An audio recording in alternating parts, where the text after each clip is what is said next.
In this video, I am going to share with you what is gross rent, what is modified gross rent, and what is a net rent. In commercial terms, you will always hear these things that, oh, this is a gross rent, or this is a modified gross, or this is like a net rent. Generally, it is net rent, but sometimes you do get gross rent and other modified gross as well. So let's look into it one by one in this video. The first one is the gross rent. What do you mean by gross rent?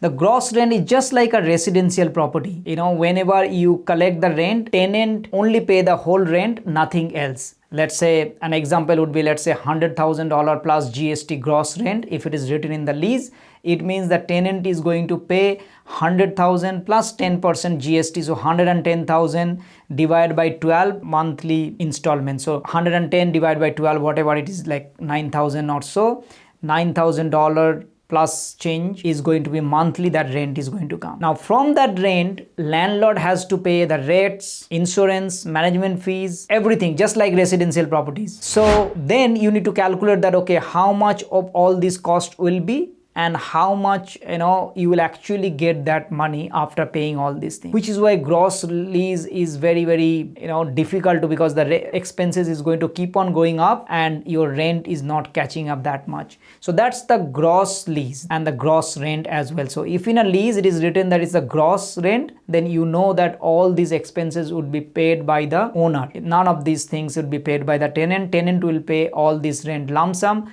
and nothing else. The next one is called the modified gross. What do you mean by modified gross? Modified gross is something where the tenant pays some amount, not the full amount. So it is like a cap kind of thing. So in other words, let me give you an example. Let's say that the lease has been written like, okay, 100,000 rent plus a portion. Let's say the insurance is up to 2,000 is recoverable from the tenant, and that the insurance goes up to 4,000 premium. No, you can only get up to 2,000 from the tenant.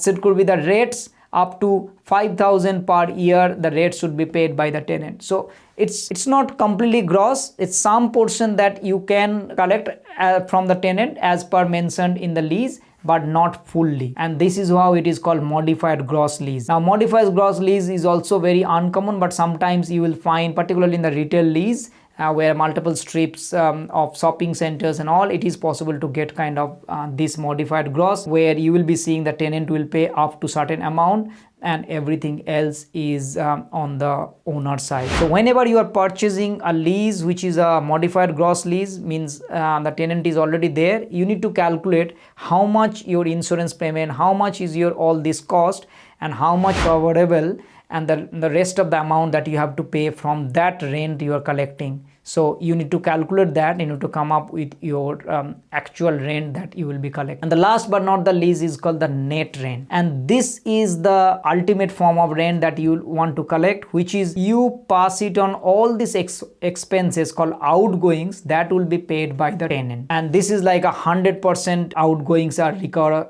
from the tenant, means whatever the expenses that comes in, that will be paid by the tenant on top of the rent.